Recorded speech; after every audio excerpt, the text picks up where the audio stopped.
Assalamualaikum warahmatullahi wabarakatuh. Hai teman-teman semua, perkenalkan nama saya Azam. Saya dari SD Muhammadiyah 7 Surabaya. Hari ini saya akan bercerita tentang seorang baik hatinya, baik tingkah lakunya, yaitu Nabi Muhammad SAW. Mau tahu ceritanya? Yuk kita simak bersama-sama. Ayah Nabi Muhammad bernama Abdullah dan ibu kandung Nabi Muhammad adalah Aminah. Mereka dikaruniai seorang anak. Pada usia 7 bulan di kandungan, ayahnya meninggal dan lahirlah seorang bayi mungil bernama Muhammad. Lalu Aminah membawa pergi bayi Muhammad ke Mekah, tempat kakeknya yang bernama Abdul Muthalib. Aminah sering menitipkan bayi Muhammad. Nabi Muhammad diasuh dan dirawat dan dibesarkan dengan penuh kasih sayang. Di suatu masa kecil Nabi Muhammad, ibunya jatuh sakit dan meninggal. Abdul Muthalib melanjutkan merawat dan mengasuhnya hingga cucunya berusia 8 tahun. Lalu datanglah seorang pamannya yang bernama Abu Thalib. Beberapa setelah itu kakeknya meninggal dunia. Kini giliran Abu Thalib yang merawatnya. Saat Nabi Muhammad berusia 12 tahun, pamannya mengajak Nabi Muhammad ke negeri Syam untuk berdagang. Beliau bekerja kepada seorang janda yang bernama Khadijah. Beliau adalah seorang orang yang jujur dalam hal termasuk hal berdagang.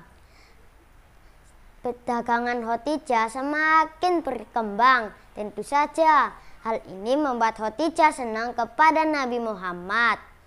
Saat Nabi Muhammad berusia 12 tahun, pamannya mengajak ke negeri Syam untuk berdagang.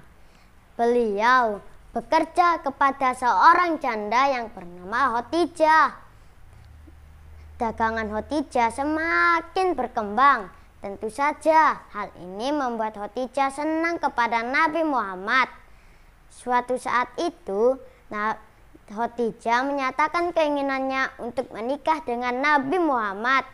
Saat itu Nabi Muhammad berusia 25 tahun dan Khadijah berusia 40 tahun dan mereka pun menikah. Nabi Muhammad merenung atas kejadian dirinya. Lalu Nabi Muhammad memilih tempat tinggal, yaitu Gua Hira. Nabi Muhammad bertujuan untuk mendekatkan diri kepada Allah Subhanahu wa Ta'ala. Lalu malaikat Jibril datang untuk menyampaikan wahyu kepada Allah Subhanahu wa Ta'ala. Lalu malaikat Jibril memerintah Nabi Muhammad untuk membaca Iqra, bacalah.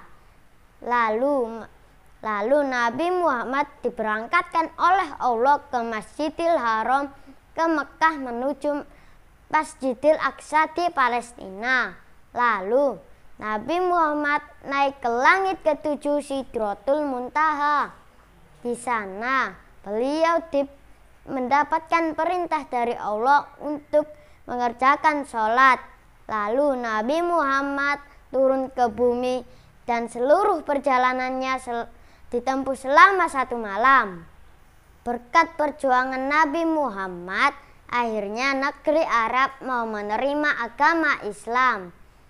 Setelah Nabi Muhammad meninggal, perjuangan dakwahnya dilanjutkan oleh para sahabatnya. Mereka pun terus menyebarkan agama Islam ke banyak negeri. Para raja dan penguasa zalim mengajarkan tauhid, takluk satu demi satu. Akhirnya termasuk 2 kerajaan, yaitu kerajaan Persia dan Romawi.